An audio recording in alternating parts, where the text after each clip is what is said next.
Olá, etapa 15, aula 68. Aqui nós vamos fazer um combo de ciência, geografia e história, aonde eu faço uma pergunta para vocês.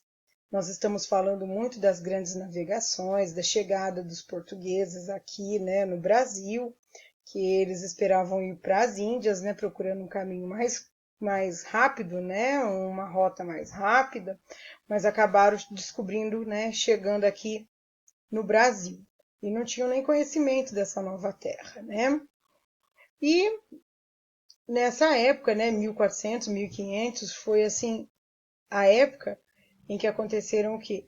As grandes navegações marítimas, que foi um período em que o ser humano resolveu explorar o Oceano Atlântico e além mar. E aí eu deixo uma pergunta para vocês aqui. Como aconteciam as grandes navegações marítimas europeias se ainda não existia o GPS? Como os europeus se orientavam no Oceano Atlântico? Parecia uma loucura, Lançar-se em alto mar sem ter os recursos que a gente tem hoje de localização, Como será que eles se viravam nessa época? Em geografia, nós vamos ver os pontos cardeais, a rosa dos ventos, a bússola, o cruzeiro do sul e os primeiros mapas. E em ciências, orientação pelo Sol, pela Lua e pelas estrelas.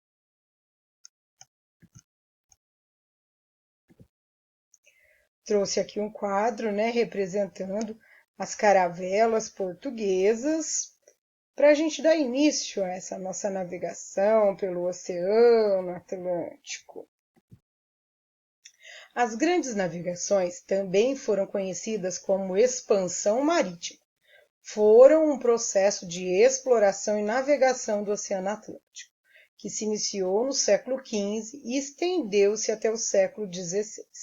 Nesse período, os europeus descobriram novos caminhos marítimos para alcançar a Ásia. E, além disso, chegaram pela primeira vez a terras até então desconhecidas por eles, como o continente americano, local ao qual chegaram em 1492. Os pioneiros da expansão marítima europeia foram os portugueses e os espanhóis, seguidos pelos ingleses, franceses e holandeses. Diversos fatores possibilitaram as grandes navegações, como o aprimoramento das técnicas de navegação, a necessidade de metais preciosos e de se descobrir um novo caminho marítimo para as Índias, que de preferência chegasse lá mais rápido, Mas como se orientavam os navegadores nessa época sem o GPS?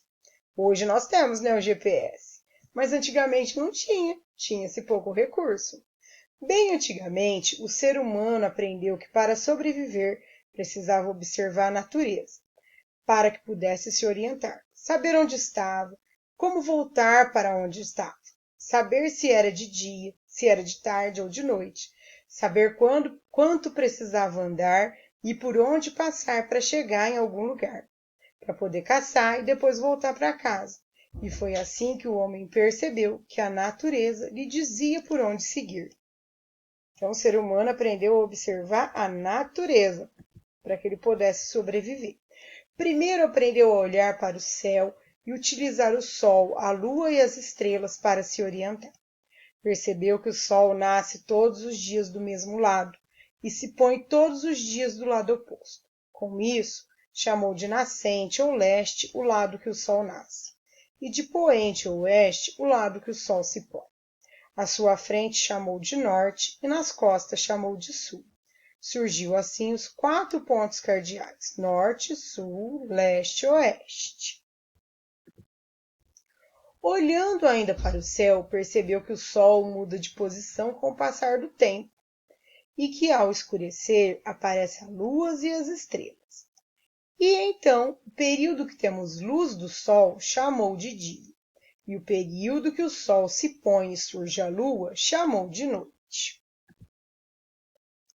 Observe aqui, que nós temos a trajetória do Sol, O menino, de costa aqui, o braço direito dele apontando para onde o Sol nasce, a trajetória do Sol durante o dia, né? Quando o Sol se põe, fica no oeste, nas costas o sul e na frente o norte, os 4 pontos cardeais. Ao observar a Lua e as estrelas, percebeu que também podia se valer delas para se orientar.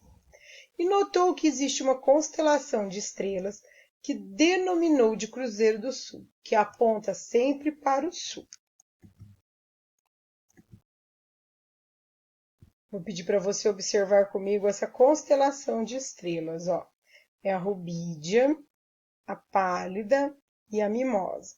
E aqui embaixo ó, tem a estrela de Magalhães. Então, essas 4 estrelas, veja que as distâncias entre elas são proporcionais, mas tem uma aqui, ó, que ela aponta sempre para o sul. E a gente chama essa constelação aqui, ó, de Cruzeiro do Sul, por conta dessa última estrela aqui que ela sempre aponta para o sul.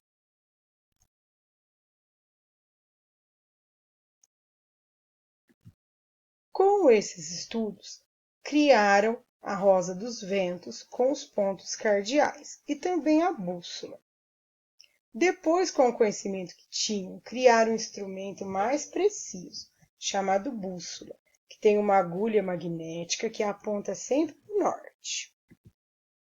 Aqui eu trouxe para vocês a rosa dos ventos, que é nada mais do que uma estrela, né? E que tem os 4 pontos cardeais aqui principais, o norte, o sul, o leste e o oeste. Mais para frente nós vamos estudar o ponto cardeal que fica entre o norte e o leste, que a gente chama de nordeste, entre o leste e o sul, que a gente chama de sudeste, entre o sul e o oeste, que a gente chama de sudoeste, e entre o oeste e o norte, que a gente chama de noroeste. E aqui eu trouxe para vocês a bússola, que é esse instrumento que tem uma agulha magnética que aponta sempre para o norte. E é claro, nesse tempo, foram desenhando pequenos mapas, até chegarmos nos meios de orientações mais sofisticados de hoje, como o GPS. Lembrando, né, que nessa época aqui, eles desenhavam os mapas, né, em papel rústico, né, em pergaminho. Muitos usavam tinta nanquim, com pena, para poder desenhar. Outros utilizavam argila para poder desenhar, fazer os pequenos mapas da onde que eles estavam. Muitos usavam conchas. Então, o material que eles se valiam era bem variado, não era tão sofisticado como é hoje. Aí hoje eu trouxe, né, o mapa mundi, como ele é, aqui está todos os países do mundo todo, por isso chama mapa mundi, né? Representado numa escala bem menor do que a real. Claro que esse mapa aqui é desenhado, né, com a alta tecnologia que nós temos hoje por satélite, né? As imagens são captadas por satélite. Mas antigamente não, era tudo feito à mão, mesmo com a observação do dia a dia. Aqui eu trouxe 3 exemplos, né, de mapa de rua, um mais simples e os outros tudo por imagem via satélite, né, do GPS que nós conhecemos hoje. Espero que vocês tenham gostado dessa aula. Até a próxima!